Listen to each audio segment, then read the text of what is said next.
Buenas tardes, estimadas colegas. Vamos a dar inicio al segundo tema con relación a la programación curricular en el nivel inicial. En primer lugar, vamos a observar un video.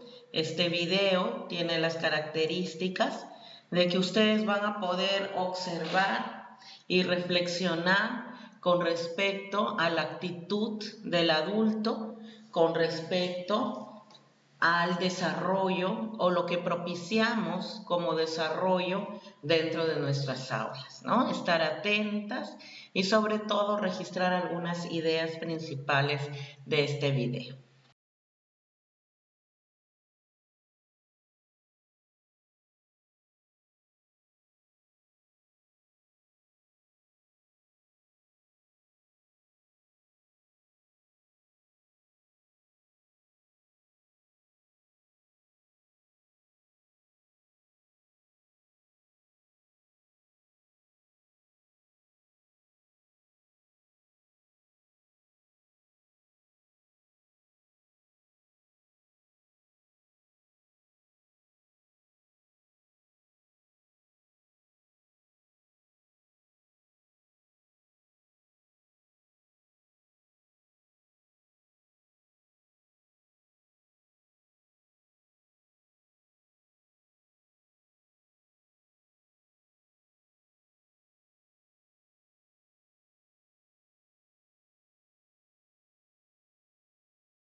Ya, Abby.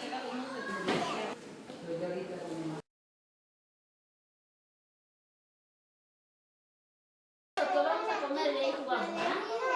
Ya.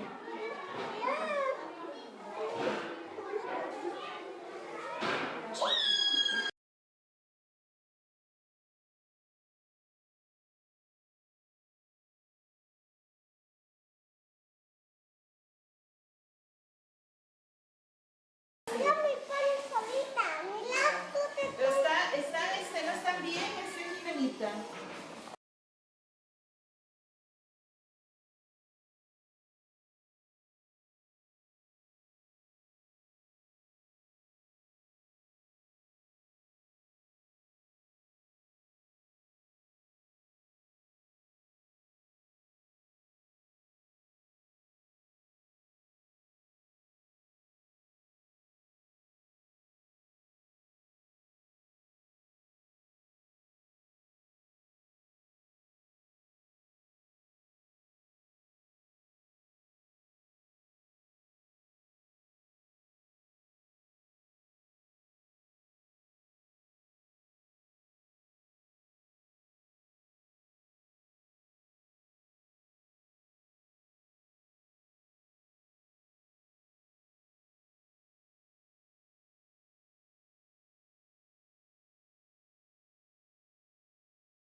Ya, vamos a jugar, ¿ya? A ver, miren, observe todo, a ver con qué juguete quieren jugar, pero solo mirar y decir con qué juguete. A ver, ¿quién me dice? Ya, a ver, ¿con qué quieres jugar, Berenice? ¿Con choclo? Sí. Berenice quiere jugar con un choclo. Pero mira, les voy a decir para que adivinen, ¿ya? Para jugar algo bonito. Podemos jugar también. ¿Qué es? Ya, yo les digo, ya con una pelota. Vamos a jugar con una pelota, ¿ya?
Después de haber visto el video, que imagino han podido observar estas diversas estrategias que como docentes debemos tener en cuenta, que el niño, tanto de primero como de segundo ciclo, necesita un adulto que lo acompañe, ¿no? Como ya haciendo mención al módulo anterior, es aquel docente que pueda, sobre todo, mediar el aprendizaje de un niño.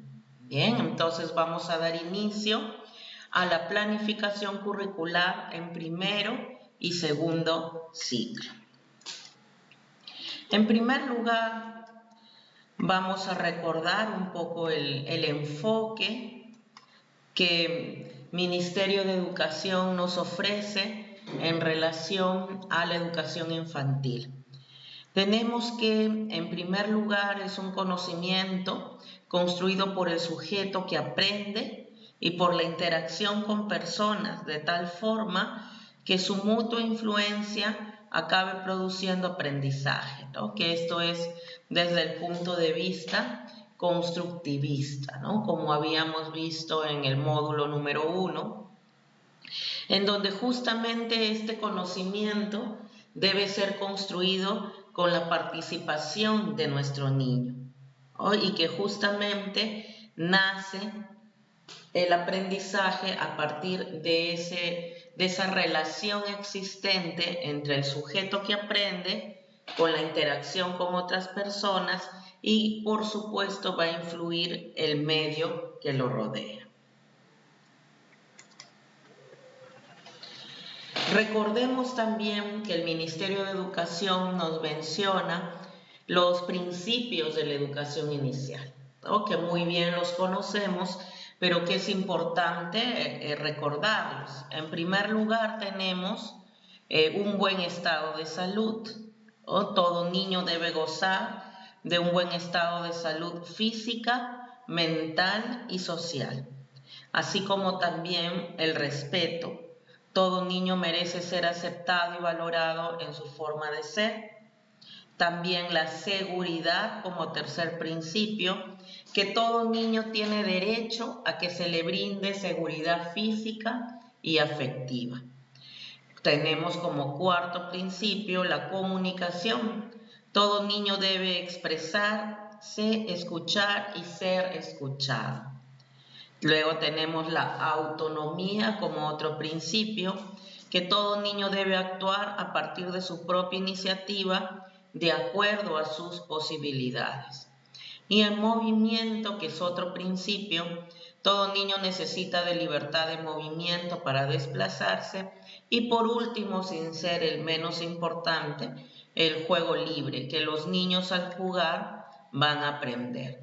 Todos estos principios deben estar presentes en toda sesión de aprendizaje que vayamos a promover en nuestros pequeños, ¿no? Debemos de propiciar justamente que cada uno de estos principios hayamos tenido el cuidado de que estén presentes en cada una de esas actividades, en la preparación de material, en el uso del tiempo, el ver que haya actividades secuenciadas, ya sea por la edad del niño, pero también entre aquellas actividades que puedan ser de tipo activas, como también en algunos casos más pasivas.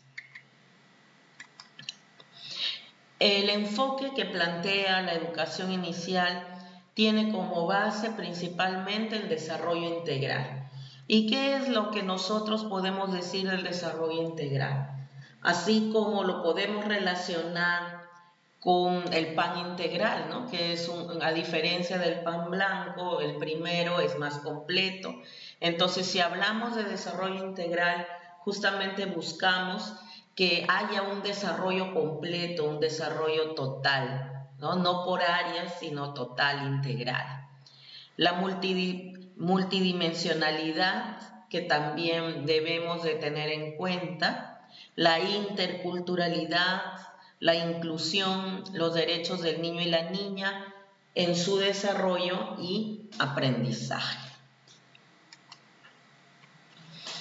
La visión intersectorial que hay en nuestro nivel, priorizada por el Ministerio de Educación, que recordemos, la educación inicial está orientada al primer ciclo y al segundo ciclo. Entonces, esta visión intersectorial va de 0 a 5 años.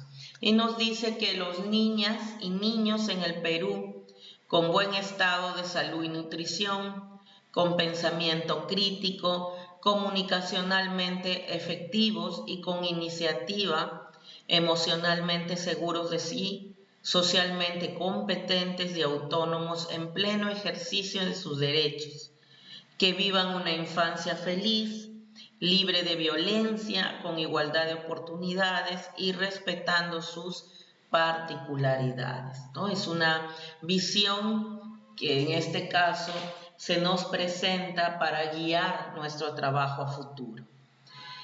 Hay 3 ideas principales que orientan la atención educativa, ¿no? La llamada mirada de la niñez, que toda maestra debería utilizar. Tenemos que, en primer lugar, un niño es sujeto de derechos, sujeto de acción y un ser social. Estos 3 aspectos están presentes justamente al ver que un niño es sujeto de derecho porque tiene derecho a la educación. Bien, así como también es un sujeto de acción porque él determina estas acciones a partir de la libertad que él tenga o se le ofrezca, de posibilidades de movimiento, de posibilidades de manipulación, de juego libre. Y es un ser social porque necesita justamente de sus coetáneos, necesita de su familia, que le ofrezca justamente estas posibilidades en su ambiente. Sujeto de acción y no solamente de reacción, puesto que todo bebé, ya sea aquí en Perú, como en la China, como en Alemania, en Finlandia, nace con un equipo biológico, un equipamiento biológico, funcional, emocional y cognitivo, que le permite desarrollar un proyecto de acción que se propone. Es capaz de actuar a partir de su propia iniciativa, por encima de los actos meramente reactivos, ¿no? Ello le va a permitir una cierta dosis de decisión, de elección posible a partir de disponer y poder procesar suficiente información para organizar y reajustar su proyecto de acción, ¿no? Lo que comúnmente Piaget nos decía, que él debe construir su propio aprendizaje. Entonces, esta idea de que nuestro niño es un sujeto de acción y no solamente y meramente un ente que está a merced de reacción a los estímulos, que era una mirada más conductista, creo que nosotras como maestras ya tenemos que ir superando, ¿no? Hay que confiar más en lo que un niño puede proponer en aula y nosotras como adultas debemos propiciar en este caso el preparar el ambiente en relación al material, en relación a solicitarles o presentarles su participación en actividades que les sean provechosas y sobre todo que les sean atractivas y divertidas, ¿no? Observamos, por ejemplo, a esta niña, ¿no? Que ella empieza justamente a hacer la manipulación libre, como podemos observar aquí, ¿no? En donde ella pues está viendo qué posibilidades hay de jugar con este material, ¿no? Sujeto de derechos. En primer lugar, el niño de primer y segundo ciclo tiene derecho a tener la maduración que tiene, derecho a no ser visto como solamente un estándar, derecho a ser un sujeto original y único. No todos los niños van a lograr justamente el estándar en el mismo mes, ¿no? Por eso los estándares son de amplio aspecto, ¿no? Ya sea por trimestre, ya sea por bimestre.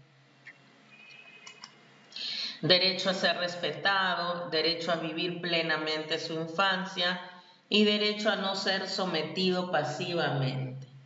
En este caso observamos en la imagen que estos niños tienen posibilidades de poder jugar, pero a la vez también manipular libremente con los materiales que ellos desean. Aquí el adulto lo que ha tenido el cuidado es de seleccionar aquellos que no le van a causar daño. Recuerden los principios de la educación inicial de seguridad.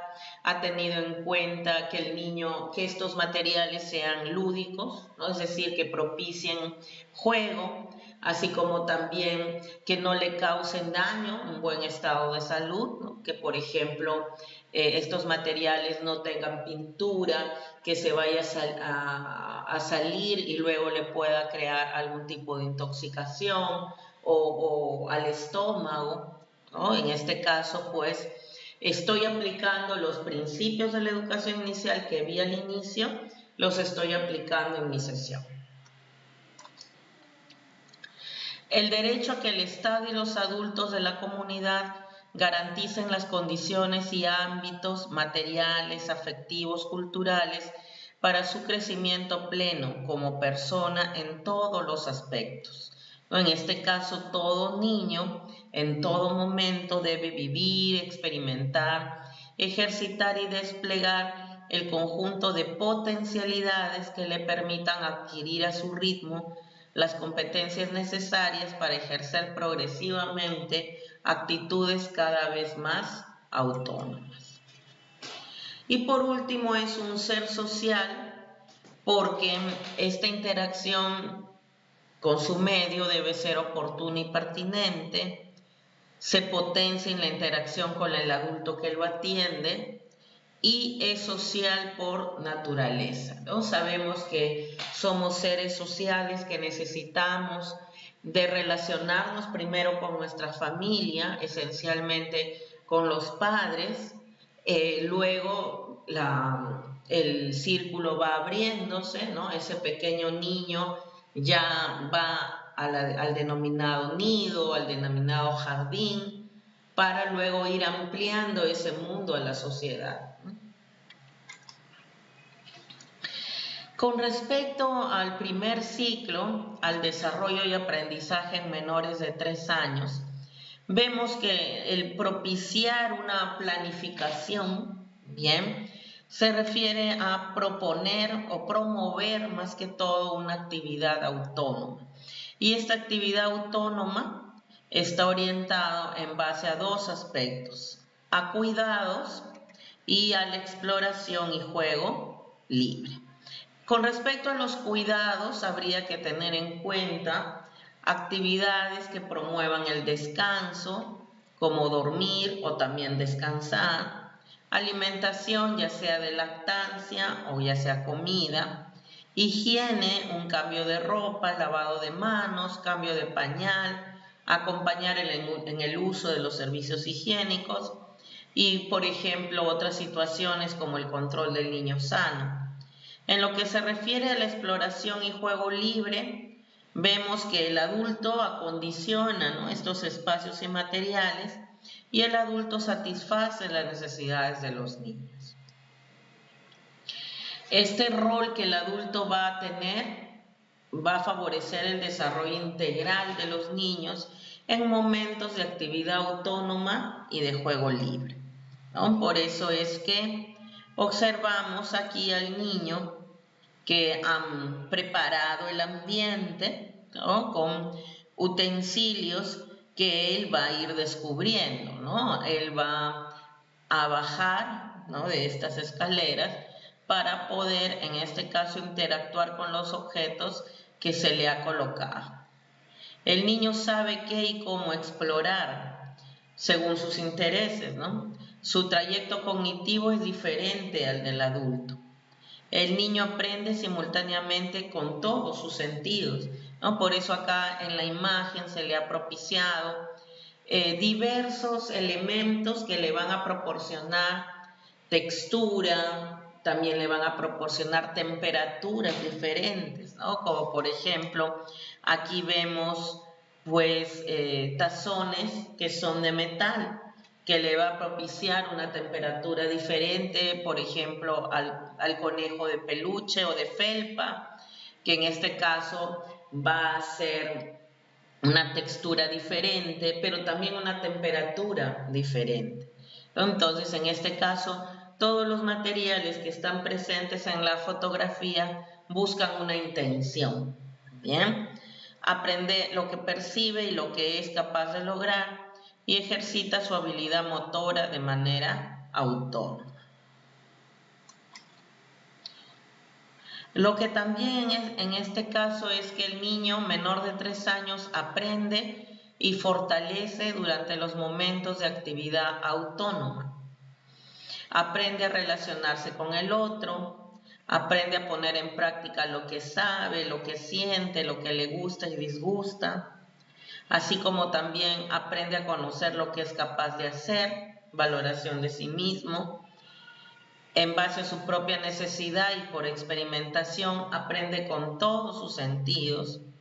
Al experimentar por propia iniciativa y con su propia lógica, conoce y distingue tamaños, formas, pesos, volúmenes, como era lo que veíamos en la fotografía.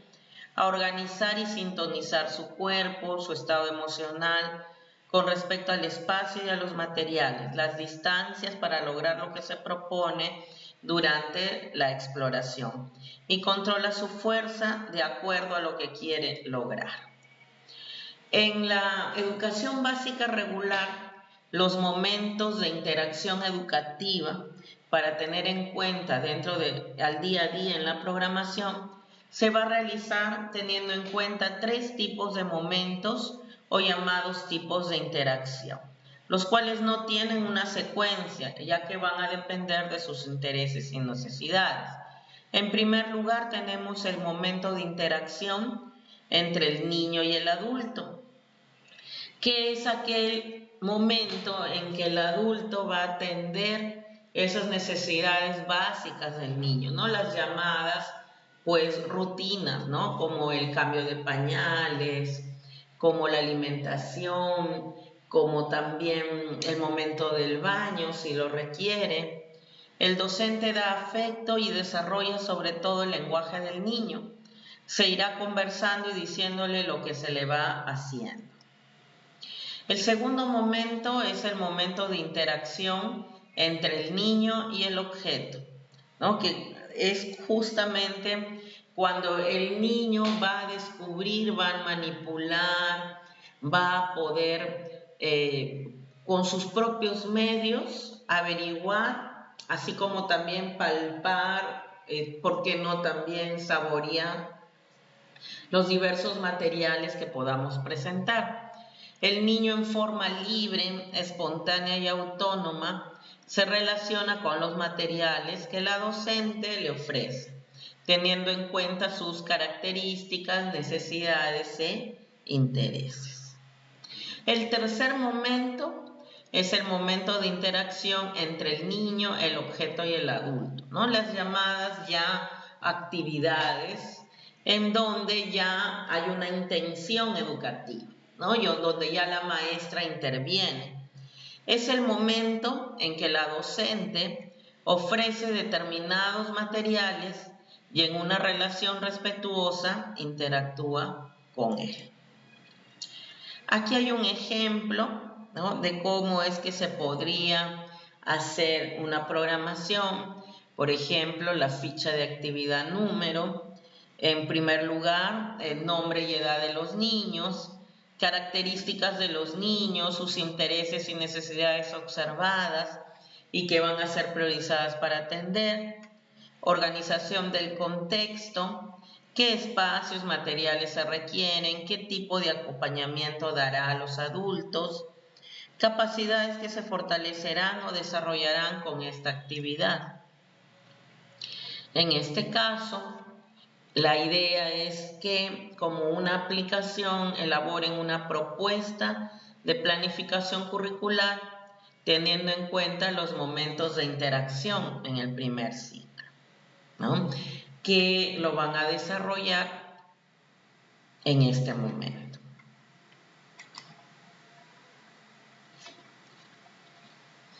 Muy bien, después de haber desarrollado estas propuestas de actividades bajo los 3 momentos, ¿no?, que habíamos dicho, que era el momento de interacción del niño y el adulto, que podrían haber ustedes considerado, por ejemplo, la actividad de cambio de pañales, también podrían haber considerado la actividad de alimentación, refrigerio o la toma de la lonchera, si es que son niños de repente ya de 1 o 2 años. Así como también en esta actividad podrían haber propuesto que los niños van a lavarse las manos, bien, con ayuda de la maestra. En el segundo momento, el momento de interacción del niño con el objeto, podrían haber propuesto de repente las actividades que se refieren a que le voy a presentar al niño la caja de los tesoros, del cual consiste en que dentro de la caja yo he considerado diversos tesoros, entre comillas, como por ejemplo colocado sonajas con sonidos agudos, con sonidos graves. También podría haber puesto las botellas de la calma o la maravilla del agua, ¿no?, que consisten en una botella de repente de medio litro con agua, una gota de limón. Le coloco diversos objetos que brillen y que floten, ¿no? También le podría agregar al agua unos cuantos, digamos así, de purpurina o de escarcha o de lentejuelas, ¿no?, con la finalidad de que cuando el niño observe tras la botella transparente, esta brille, ¿no? De esa forma, el niño va él propiciando la búsqueda de sus tesoros dentro de esa caja, ¿no? Lo mismo puede suceder de repente colocar en un tapete diversos envases que se contengan unos dentro de otros, que no necesariamente tienen que ser manufacturados, ¿no? Hay de diversas marcas ya hechos, ¿no?, que son contenedores que encajan una dentro de la otra, ¿no? Pero, por ejemplo, podrían ustedes propiciar tuppers, ¿no? También podrían elaborar con cajas forradas y, por supuesto, también forradas con cinta de embalaje, porque si dejan solo con cartón, el niño definitivamente lo va a romper y no va a durar y hasta puede ser peligrosa para él el cartón o chuparlo, ¿no? También pueden propiciar vasos de diversos tamaños para que ingresen dentro de ellos, ¿no? La idea es que el niño descubra los materiales que ustedes le proporcionan. Bien, también podrían ser objetos de madera, como cucharas de diverso tamaño de madera, las que usamos para cocinar, por ejemplo, pero en el cual estamos dando otro uso, ¿no? También pueden ser instrumentos musicales de percusión, un tambor, pueden colocar maracas para que el niño descubra los diversos sonidos, ¿no? La idea es que en el momento de interacción entre el niño y el objeto, ustedes hayan procurado una preparación de material y del ambiente en forma individualizada. Esa es otra característica del momento de interacción con el niño y el objeto, que sea en forma independiente. Así también tenemos por último el momento de interacción del niño, el adulto y el objeto, en el cual, como habíamos dicho, tiene una intención educativa, ¿no? Entonces ustedes podrían proponer de repente acciones como una lectura de un cuento, de repente también habrían propuesto el cantar una canción y hacer las mímicas correspondientes, de repente proponerle al niño que van a saltar, ¿no? A través de un camino, saltando en 2 pies, van a ir a recoger la zanahoria que el conejo se ha olvidado, o nos convertimos en conejos de repente. Entonces, todos estos momentos de interacción que ustedes hayan considerado son los desarrollados dentro de estos tipos de interacción con los niños, ¿no? Ahora sí, vamos a continuar con la planificación curricular en el segundo ciclo de la educación básica regular, ¿no? Ya hemos trabajado el primer ciclo, ahora vamos a pasar al segundo ciclo. El docente, en primer lugar, al anticipar, organizar y decidir la variedad de propuestas, deberá tomar en cuenta la flexibilidad de acción que propicie determinados aprendizajes en nuestros estudiantes. Una pregunta interesante es ¿por qué hablamos de planificación y no de programación? La maestra debe de observar y reflexionar sobre el actuar del niño como indicador de los intereses e inquietudes en el aprendizaje de su grupo. Por ejemplo, Karina, docente del aula de cuna, observa a los niños de 2 a 3 años quienes se encuentran jugando en el patio. Marco, de 2 años, está jugando con un camión de juguete y en un determinado momento una de las llantas del camión se traba con una piedra pequeña. Marco intenta hacerlo andar. Como no puede, llama a la docente y le dice, mión, mión. Karina tiene la intención de comunicar correctamente y de manera comprensible con el niño. ¿Qué debería hacer Karina para conseguirlo? Y aquí hay varios aspectos, ¿no? La primera es que hace uso de palabras como tu tití, sí, el mión, a fin que el niño le comprenda. B. La docente mira al niño y no le dice nada, continúa haciendo sus labores de aula. C. Está atenta a los gestos y movimientos, repite la palabra de manera correcta. Bueno, aquí está muy claro cuál es la respuesta correcta, ¿no? Como porque en este caso sería la última, ¿no? En este caso también, en donde los niños de 2 años se encuentran en el juego libre. Algunos de ellos juegan con camiones, otros cogen las telas y se cubren con ellas, mientras que otros suben y bajan sobre la plataforma y rampa. La docente se encuentra observando el juego de los niños. De pronto escucha a Ana que dice ¡no!, mientras coge con fuerza una muñeca, evitando que Laura la coja también. El forcejea duró muy poco y mientras la docente se está acercando, Ana levanta la mano dirigiéndose hacia el cabello de Laura. La docente, manteniendo la calma, se pone a su altura y alcanza a extender el brazo entre las dos como poniendo un límite. La respuesta sería, decirle a Ana, los niños prestan, préstale a tu amiguita ya. Se dirige tanto a Ana como a Laura sin juzgar y describe lo que ocurre. Y se mira a Ana y le dice, los niños no pelean, no me gusta ver que peleen, ¿no? En este caso, la respuesta correcta sería la B, ¿no es cierto? Mario, de 10 meses, está sentado manipulando un objeto.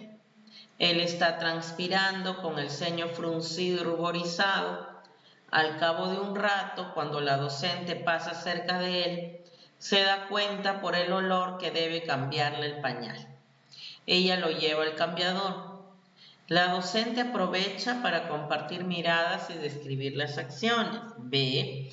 La docente intenta cambiarlo lo más pronto para que regrese nuevamente al juego. Y C.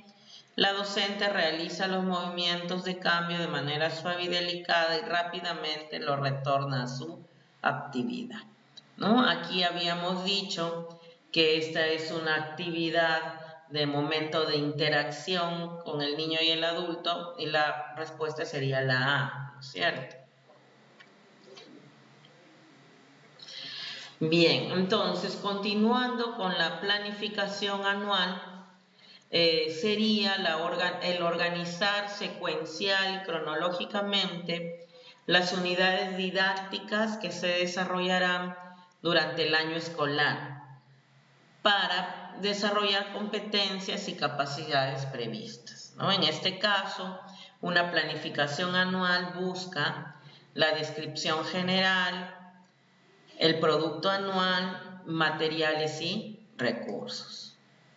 Esta es una propuesta de planificación anual en donde observamos que solicitamos la situación significativa, propuesta de unidad didáctica, la duración, los productos, las competencias, las capacidades y el tiempo.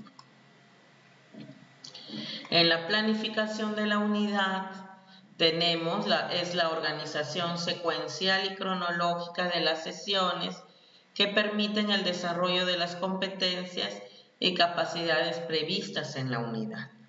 Aquí en una sesión tenemos títulos, situación significativa, productos, aprendizajes esperados, secuencia didáctica, la evaluación y recursos.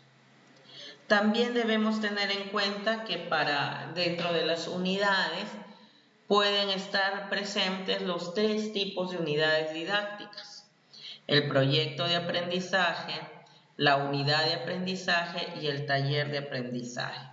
Cada una de las docentes, para desarrollar su programación anual, que hemos descrito anteriormente, tendrá que tener en cuenta en la propuesta de unidad didáctica, respondiendo a la situación significativa, la cual debe ser específica, bien, debe responder a través de una unidad de aprendizaje, un proyecto de aprendizaje o un taller de aprendizaje. Recuerden que en el nivel inicial ya no existe el módulo de aprendizaje, ¿no? El módulo de aprendizaje ha quedado circunscrito solamente para primaria y secundaria. Sabemos que un proyecto de aprendizaje desarrolla competencias en nuestros estudiantes con un sentido holístico e intercultural, es decir, que busca justamente que nuestros niños puedan desarrollar en forma integral las áreas. Por eso un proyecto de aprendizaje debe contener actividades que sean integral o integradas en este caso. Por ejemplo, en una sola actividad ustedes pueden desarrollar varias capacidades de diversas áreas. Promueve la participación de los estudiantes antes y durante el desarrollo del proyecto. Esa es otra característica, que los niños participan hasta de la planificación. Comprende los procesos de planificación, implementación, comunicación y evaluación, teniendo en cuenta actividades vivenciales. Se dan en un periodo de tiempo según su propósito y una situación de interés de los niños o situaciones del contexto.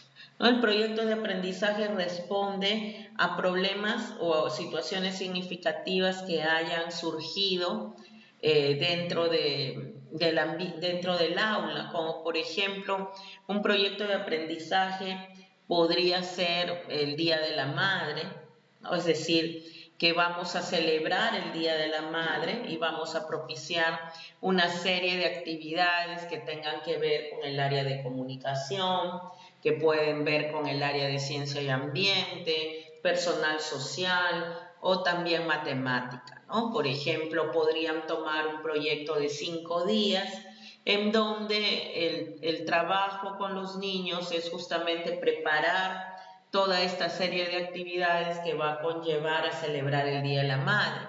Por ejemplo, podrían preparar una tarjeta para la mamá o o crear una canción, que estaríamos dentro del área de la comunicación.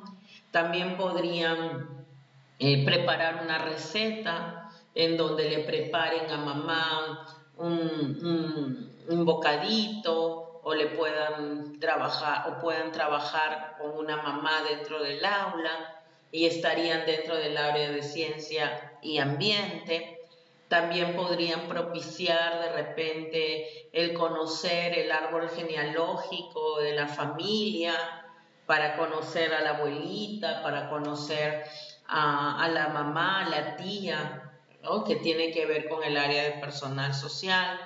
Y por último, podrían trabajar de repente en matemática, el contabilizar, ¿no?, los miembros de la familia que tengan que ver con el Día de la Madre. Bien. También tenemos otra unidad didáctica que de repente en el nivel inicial está muy desarrollada, pero la idea de un enfoque constructivista es promover más proyectos de aprendizaje que unidades de aprendizaje, puesto que nuestros niños sobre todo tienen un aspecto de un saber hacer más que un saber, ¿no?, de un saber conocer. Entonces, en la unidad de aprendizaje tenemos que debe ser relevante y motivadora para el desarrollo de capacidades y competencias en los niños y niñas. Debe asegurar la secuencia de actividades, la articulación de áreas, que es importante, de manera que no se traten de manera aislada, sino que constituyan una unidad. Debe prever el tiempo para su desarrollo, de acuerdo a la intencionalidad pedagógica, las actividades a desarrollar y fundamentalmente del interés del niño. Debe ser presentada el primer día de ejecución, diciendo a los niños qué cosas van a realizar para motivarlos y especialmente para despertar su interés, a fin de atender sus necesidades de aprendizaje.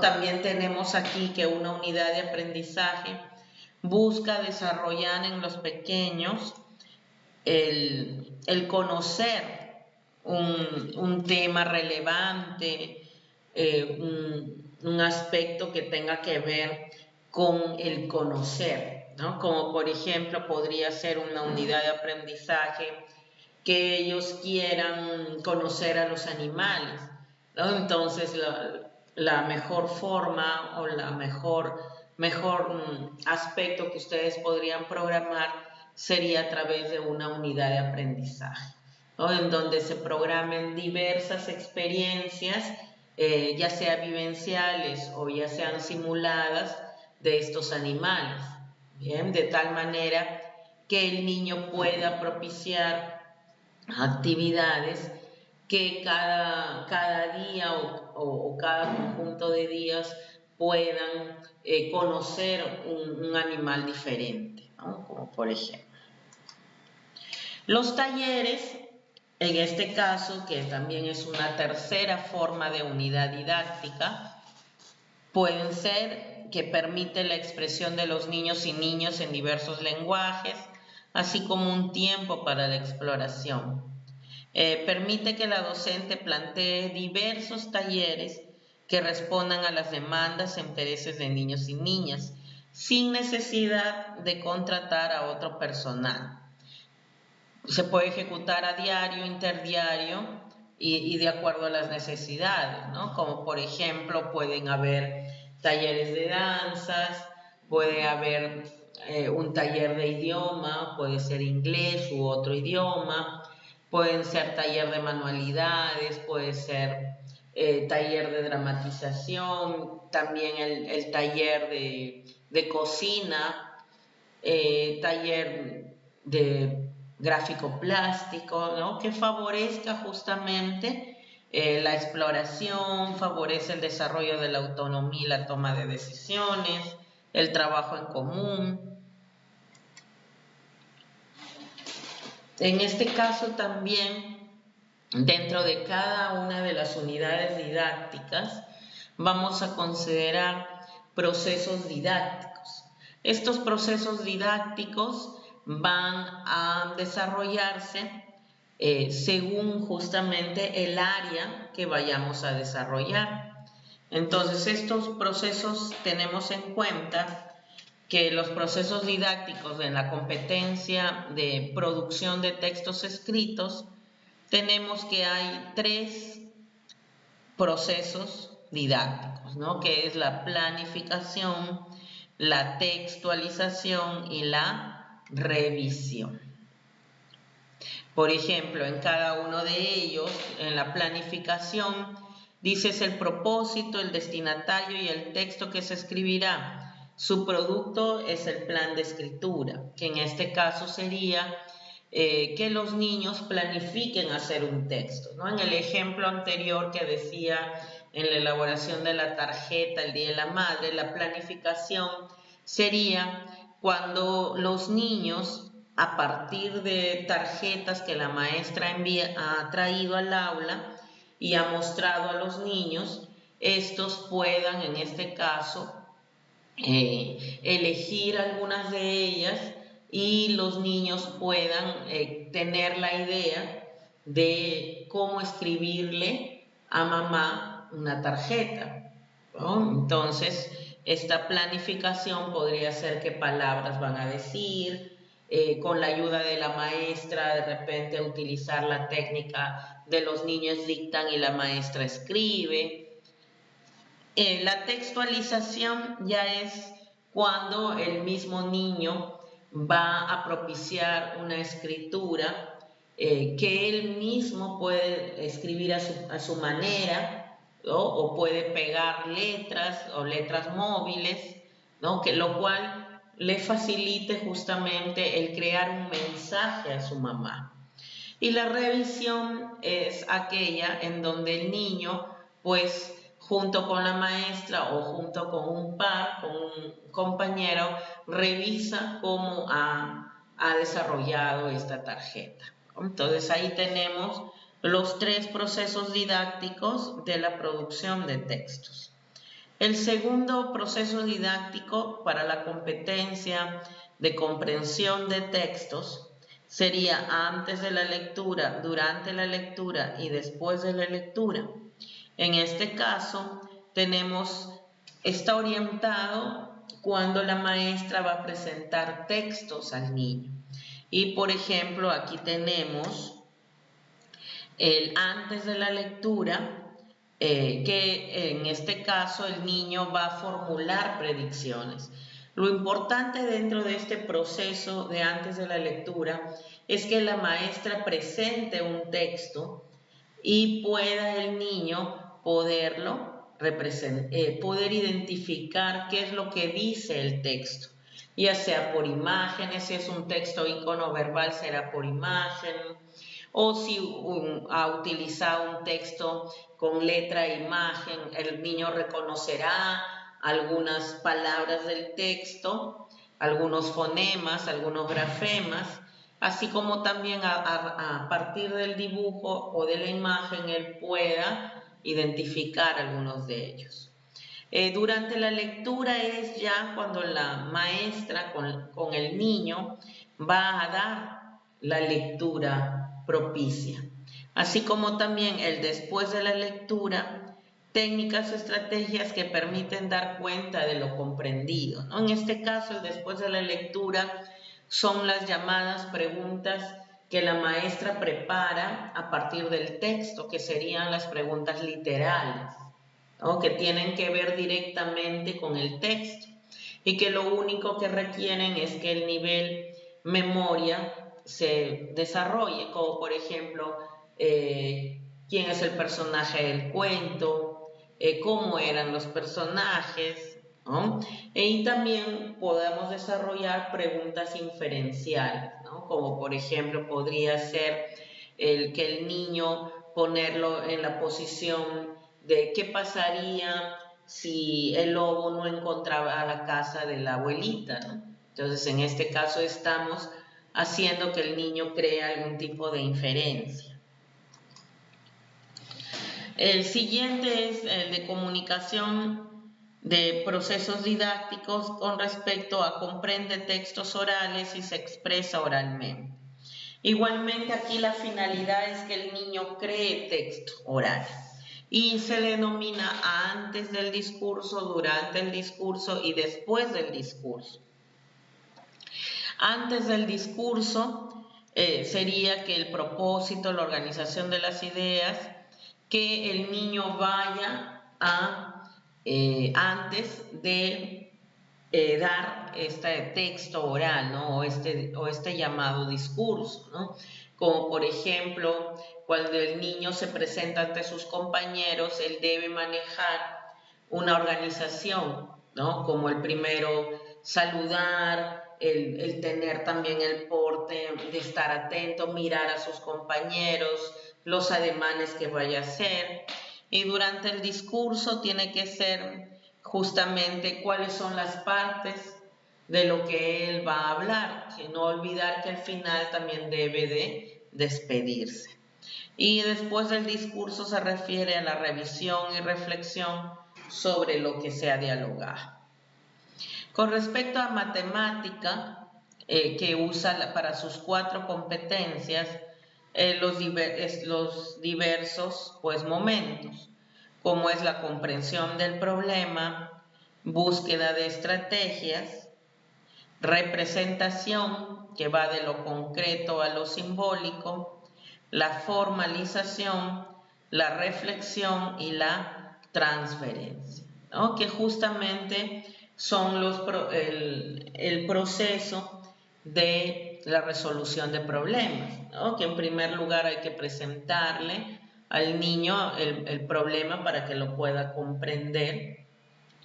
El búsqueda de estrategias es que él proponga algunas estrategias de solución al problema. Luego la representación es ayudarlo, que el niño vaya de lo concreto a lo simbólico. Bien, así como la formalización, la reflexión y la transferencia. En los momentos también hemos considerado el explicarlos, esta secuencia metodológica, o también llamados procesos didácticos de cada una de las sesiones. Como tenemos la secuencia metodológica de la actividad psicomotriz o de la expresión oral, que son la asamblea o inicio, el desarrollo o expresividad motriz, la relajación, la expresión gráfico-plástica y el cierre. La secuencia metodológica de las actividades gráfico-plásticas serían la asamblea o el inicio, la exploración del material, el desarrollo de la actividad y la verbalización. De una expresión dramática también tenemos la planificación, la preparación del cuerpo, preparación de la voz, representación y cierre. En la secuencia metodológica de las actividades musicales tenemos la planificación, la exploración del material, la escucha activa e internalización, la expresividad musical y el cierre.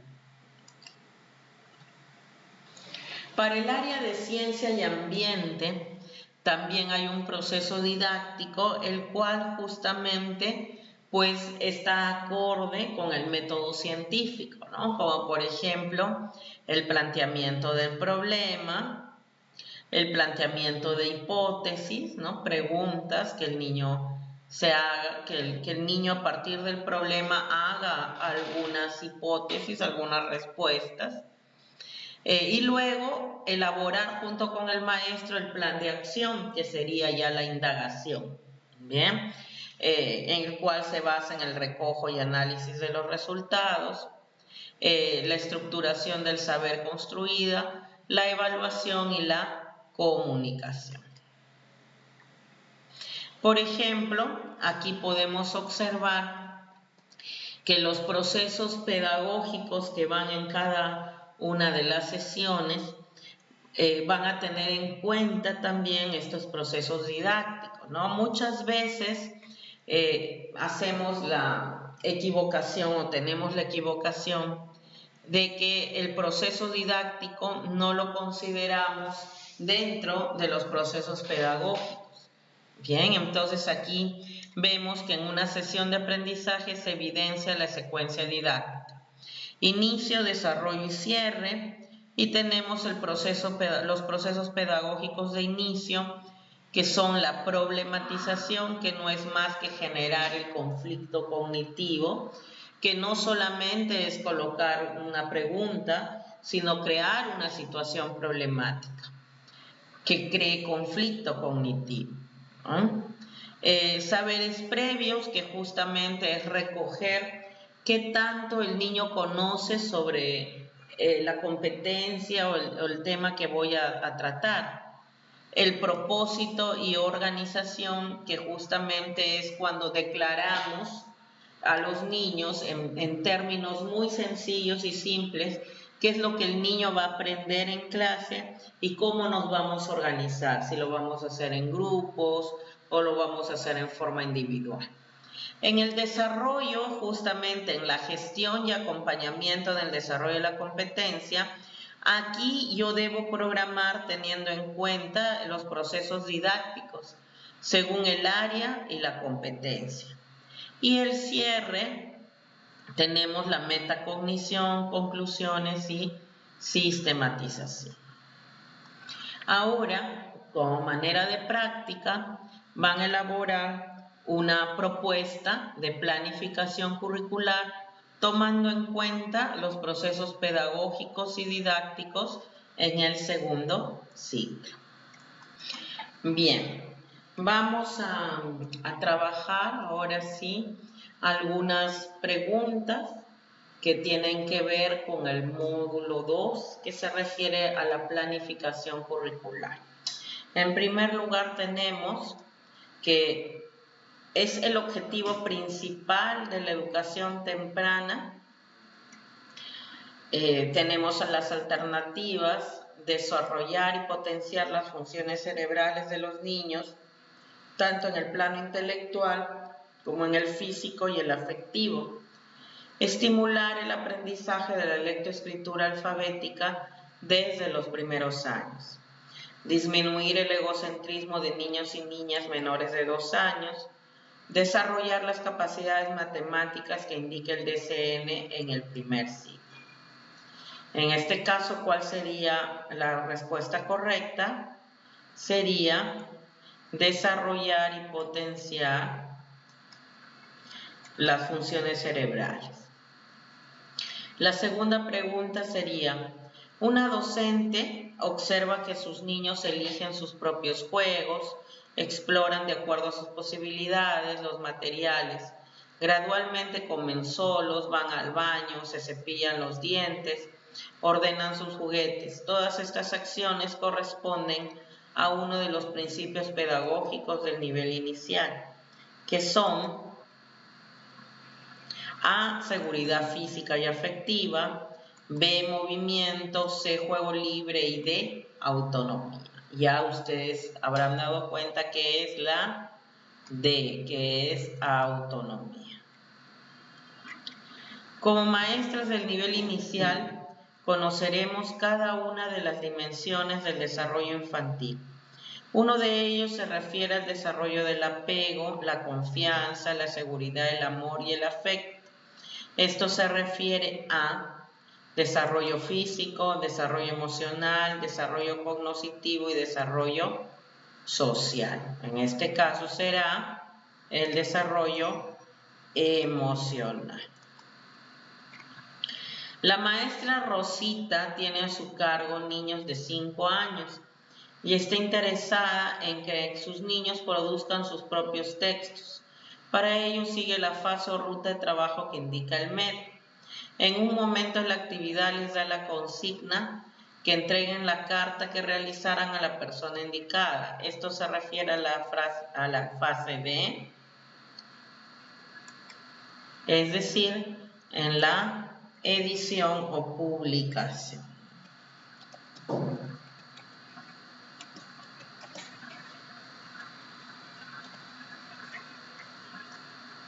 que sería la D.